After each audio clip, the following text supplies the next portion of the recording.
بسم اللہ الرحمن الرحیم إلى الدنيا كي ندعو إلى الله لننشر الخير في الكون الذي حار ونرسل العطر بالروض الهدى الزاهي ويشرق السلم أنوارا. سب سے اعلیٰ درجے کا اسلام کیا ہے؟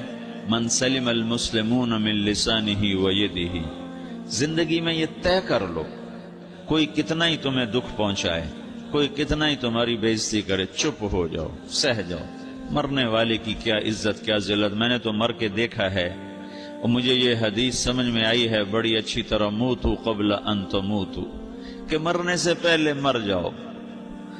اس وقت اگر میں مر جاتا تو مجھے کوئی گالیاں دیتا تو مجھے کیا نقصان تھا، اور مجھے کوئی نعرے لگاتا میرے لیے تو میرا کیا نفع تھا. تو مرنے سے پہلے مر جاؤ. کوئی تمہیں برا بھلا کہے تو تمہارا کیا نقصان تھا، تمہیں کوئی واہ واہ نعرے لگائے تمہیں کیا نفع ہے. اگر اللہ راضی ہے تو مرد آباد اور زندہ باد سے بے نیاز ہو. ابو ذر رضی اللہ تعالیٰ عنہ کو ایک آدمی نے گالیاں دی تو انہوں نے فرمایا، بیٹا ایک گھاٹی آگے آ رہی ہے، اس میں گر گیا تو جو کچھ کہہ رہے ہو اس سے بھی زیادہ کا حقدار ہوں، اور اگر پار ہو گیا تو تیری گالیوں سے مجھے کوئی فرق نہیں پڑتا ہے.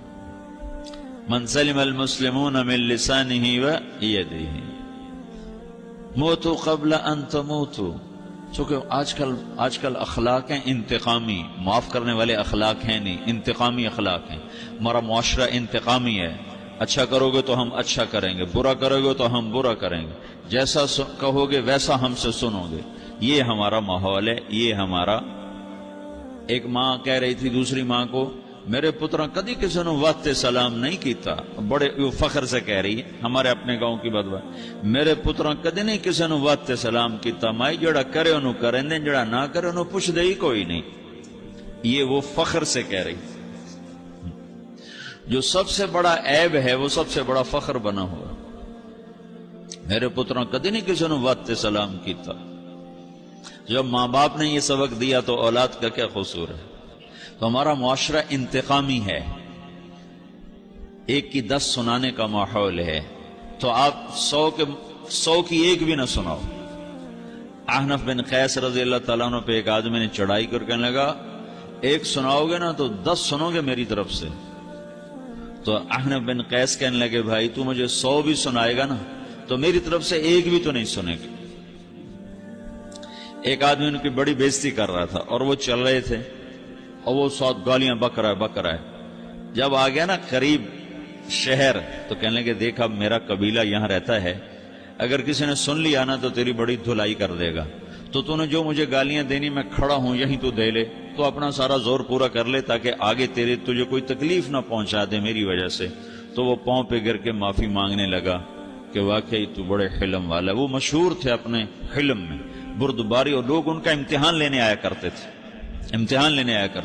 کہ بھئی کوئی ہے جو احنف کو غصہ دلا دے. تو لوگ ناکام ہو جاتے تھے، ان کو غصہ نہیں آتا. ایسے ایک عرب سردار گزرا معن بن زائدہ، وہ بھی اپنے حلم میں بڑے مشہور تھے. ایک دفعہ لوگوں میں شرط لگ گئی، کوئی ہے معن بن زائدہ کو غصہ دلائے تو ہم اس کو انعام دیں گے. تو ایک شاعر نے کہا، میں غصہ دلاتا ہوں، تم دیکھنا ایسے سیخ پا ہو جائے گا جیسے جانور. تو وہ چلا گیا اس کی مجلس میں، دربار لگا. عرب سردار تھا بہت بڑا، دربار لگا ہوا. تو کہتا، السلام علیکم. وعلیکم السلام. تو معن بن زائدہ پر ایک دور بڑے فقر کا گزرا تھا، پھر اللہ نے اس کو بہت بڑی سرداری دی. بنو عباس کا بہت بڑا یہ وزیر گورنر تھا. تو کہتا، اتذکر اذ لحافک جلد شاۃ فاذ نعلاک من جلد البعیر.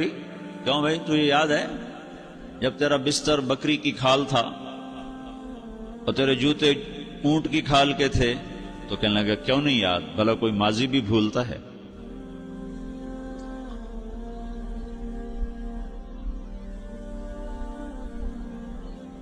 تو وہ کہنے لگا، پہلا وار تو خطا گا، کہ سبحان الذی آتاک ملکا وعلمک الجلوس علی السریر. تو پھر ساری تعریفیں تو اللہ کی ہیں جس نے تیرے جیسے کو تخت پہ بٹھا دیا. کہاں بھئی ساری تعریفیں اللہ کی ہیں، میری تو کوئی اوقات نہیں. تو کہنے لگا، سأرحل عن دیار انت فیہا وان جار الزمان علی الفقیر. جہاں تیرے جیسا حکمران ہو وہاں مجھے رہنا گوارا ہی نہیں ہے، میں یہاں سے چھوڑ کے نکل جاؤں گا چاہے کتنی تکلیف اٹھاؤں۔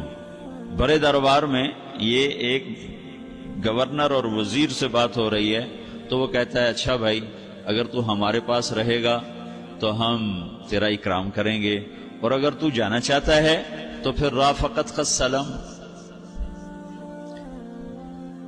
تو وہ یہ بار بھی خالی گیا تو پھر کہنے لگا فجد لی ابن ناقصۃ بمال۔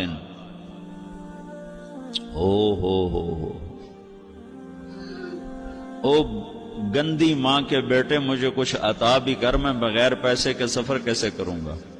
عرب کو کسی کو بھی ماں کی گالی دے دینا اور پھر عرب سردار ہو۔ فجد لی ابن ناقصۃ بمال،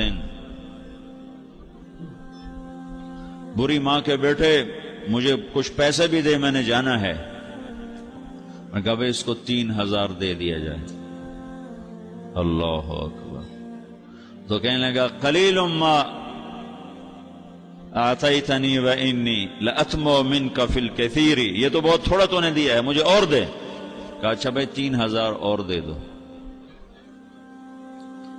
تو وہ شاعر کی بھی آنکھیں پھٹ گئیں، کہنے لگا اب ٹھہر جا ٹھہر جا، اب میں تیری اصل تجھے بتاتا ہوں۔ سألت اللہ ان یبکیک ذخرا فما لک فی البریۃ من نذیر، میں اللہ سے دعا کرتا ہوں اللہ تیرے جیسوں کو سلامت رکھے، تیرے جیسا دنیا میں کسی ماں نے جنا ہی کوئی نہیں۔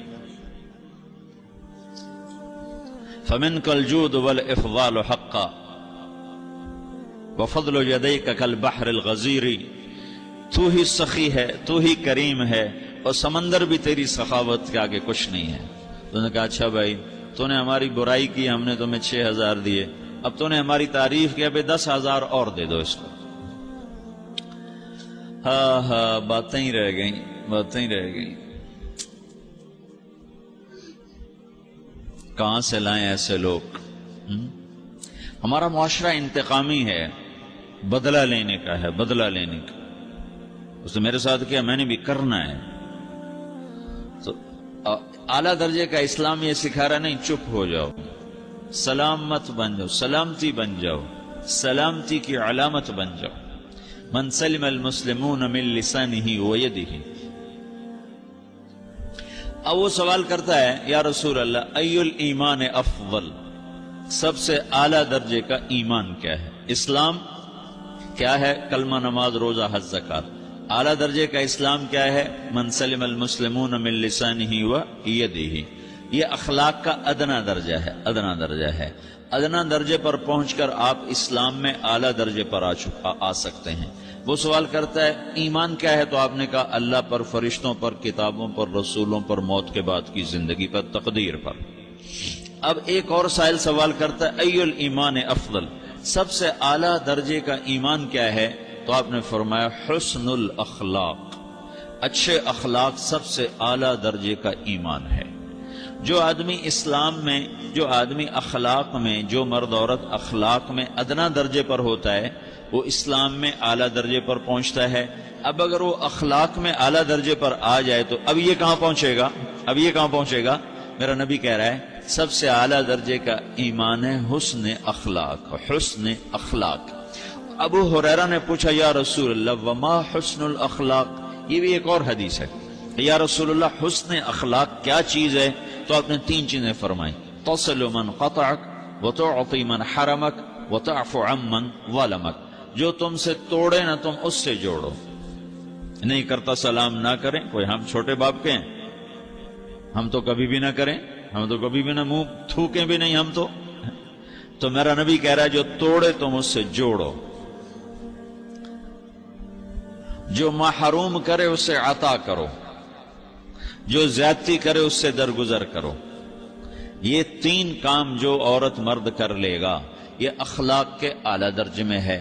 جب یہ اخلاق کے اعلیٰ درجے پر پہنچتا ہے تو پھر میرا نبی کیا بشارت دیتا ہے؟ ادنا درجے پر پہنچ کر تو اعلیٰ مسلمان کی بشارت ہے، اور اخلاق میں اعلیٰ درجے پر پہنچ کر میرا نبی کہتا ہے کاد الحلیم ان یکون نبیا، اعلیٰ اخلاق والا